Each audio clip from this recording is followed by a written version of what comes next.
Welcome to our daily Bible study where we are currently studying the book of Acts. So we are in Acts chapter 17 and today we're going to read and study from verse 16 down to verse 21. But before we unpack our passage and study that together, let's make sure we're familiar with it by reading that together now. So Acts chapter 17 from verse 16 down to verse 21.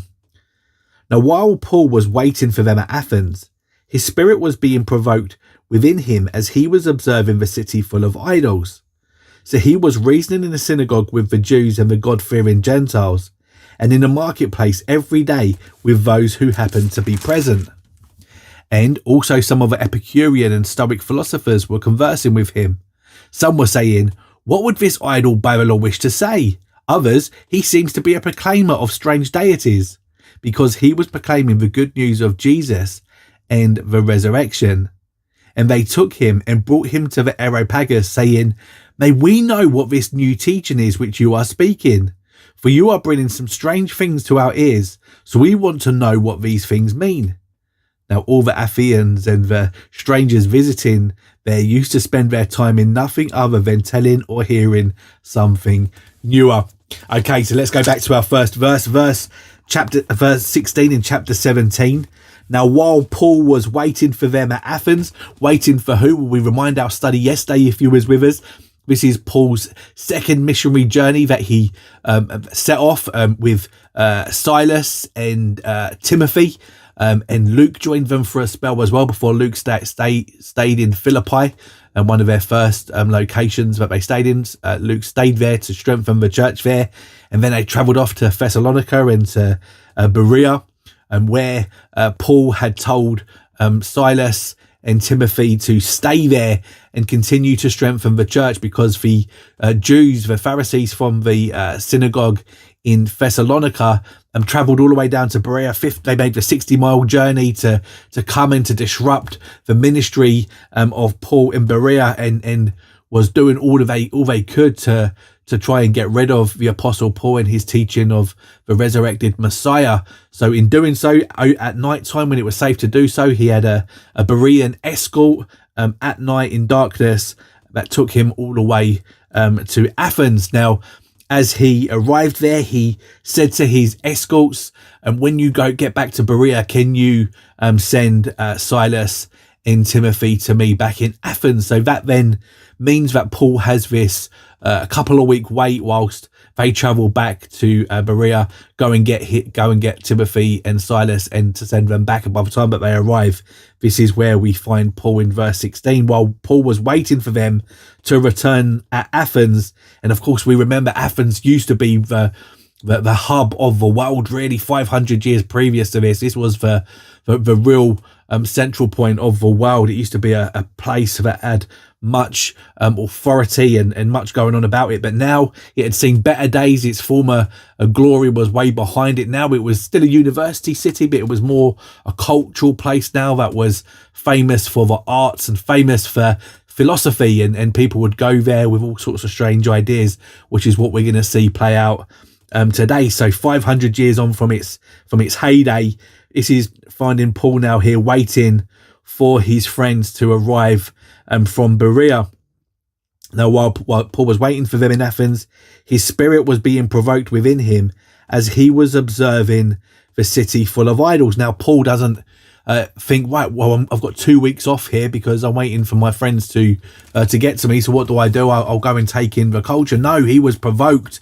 His ministry was a 24/7 ministry. He couldn't have his conscience clear and relax and rest whilst he saw the absolute idolatry that was going on everywhere he turned. Now, there's a famous saying, if you read Josephus and the historians from the first century, they used to say it was easier to find a fellow man than it was to find another god. There was gods everywhere. This was such a superstitious place in Athens. They used to worship and have idols for all sorts of things. We know this was the case of the Roman Empire anyway, but Athens was amplified in the way that they did this, and they had all sorts of strange rituals in terms of how they used to worship and how they used to interact with gods both far and near, and there was all sorts of people and groups of people that would interact with them in that way, and we're going to meet a couple of those types of belief systems in a few moments. But here, whilst Paul was waiting this couple of week period whilst he was waiting for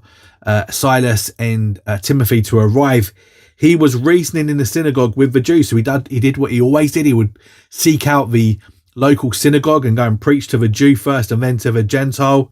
And there he was reasoning in the synagogue. His pattern, like we know, was to go to the messianic prophetic scriptures that was pointing towards the expected Messiah that they, of course, missed in Judaism.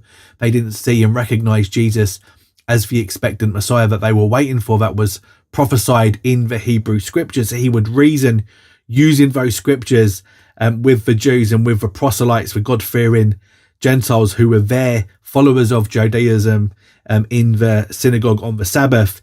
But he wasn't only compelled to work one day a week.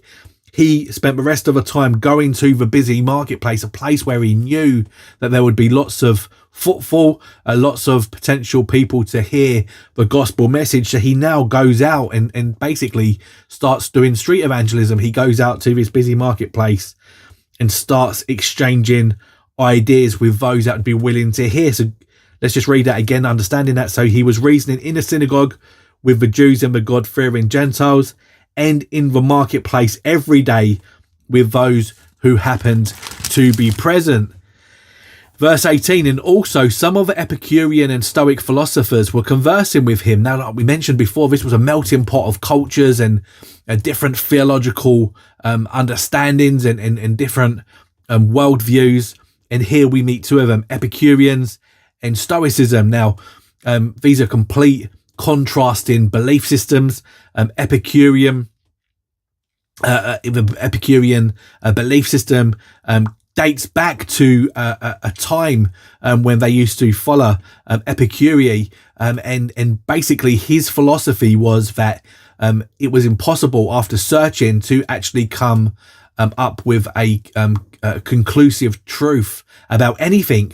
So because it was impossible to find out the truth about any subject, therefore we can abandon truth and instead live a life of hedonism. Basically, because it's impossible to actually know what is true and what is false in this world that we live in, therefore we can abandon that and then basically just live for the day. So it ended up meaning that there was no such thing as truth, similar to the world that we live in today, in this post-truth world, because truth was no longer based on facts or based on anything historical. It was subjective and almost dismissed. Therefore, they will be able to do whatever they want to do. And because their belief system in God was that God or the gods was distant and uninterested in the world that was created in terms of human activity, therefore there were no consequences to their actions. So they could live as they wanted to. That was the Epicureans, and they would spend much time debating in the square with the Stoic philosophers, and they were a complete other side of the pitch in terms of they would suppress emotions, they would suppress any kind of experience. Instead, they was detached away from human activity, really, to the point where they believed that we would just suppress any highs and any lows, and it was the job of a Stoic to basically just exist and to basically deny the grief of death, or to deny the joy of anything that was pleasurable. They would just exist and be at one with nature and humanity, and that would be their kind of worldview. So of course, when they are debating those of Epicureans, you can imagine there was much debate. Now, if you've ever seen what sort of thing would happen in Speaker's Corner in London, it would be very similar to this. This would be a place where they would go and there'd be people of all different religions there. Often those of Islam and Christianity would go there and have debates every week in Speaker's Corner. I'm sure there are places like that all around the world, but this would be a place that they're going to be taking Paul to in a few moments in the Areopagus, because this is the place where they would have these more formal conversations to be able to give a listening ear to what somebody's beliefs was, to a philosopher of a certain worldview. So let's just understanding all of that, go back to verse 18. So in fact, let's go back to verse 17. So he was reasoning in the synagogue with the Jews and the God-fearing Gentiles, and in the marketplace every day with those who happened to be present. Two of those types of groups were the Epicureans and the Stoics. That's what it says in verse 18. And also some of the Epicureans and Stoic philosophers were conversing with him, and some were saying, what would this idle babbler wish to say? Because Paul had a different view, of course, to the two prominent ones that we were just discussing in terms of their belief system. They was dismissing Paul as a babbler. Others, he seems to be a proclaimer of strange deities. Now, this is really interesting. The reason why they used the plural term deities there, he seems to be a proclaimer of strange deities, because he was proclaiming the good news of Jesus and the resurrection. If you look into it, there's a famous god in Greek history that was actually known as the resurrection. So when Paul was talking about the resurrection, they thought that Paul was actually referring to the false god that was known as resurrection. So they were thinking that Paul was talking about Jesus and a god called the resurrection. And you know, they was writing him off as a babbler as to the gospel, that what Paul was proclaiming. However, because Athens was a place where people would go and exchange views, they didn't want to just dismiss him completely. They wanted to have an opportunity to have an audience with him to explain and debate, and probably most likely their motive was to beat him with their own worldview. So what did they do? They took him and brought him to the Areopagus. That's that place I was talking about, which would be like Speaker's Corner today, you think in Rome, in terms of like Mars Hill, and saying, may we know what this new teaching is which you are speaking. They want to have this audience with Paul. For you are bringing some strange things to our ears, so we want to know what these things mean. Now, what sort of things would they be talking about and classifying as strange? Well, first of all, talking about the death, burial, and resurrection of Jesus. The fact that the fact that there's an afterlife, and that fact that we would be resurrected and judged by the holy God of the universe, the holy creator. These are all foreign things, strange things to the ears of those in Athens. And even more so, the fact that we can have peace with the living God that we are born at enmity with, because of the finished work of the Lord Jesus Christ, who was resurrected. Not the resurrection in terms of a false God. It was Jesus, the Son of God, who was resurrected. So of course these were foreign, strange things to these Greek philosophers here in Athens, but they was wanting to hear what Paul was talking about. Now, all the Athenians and the strangers visiting there used to spend their time in nothing other than telling or hearing something newer. There was this appetite, this hunger to debate, not to really learn and to be moved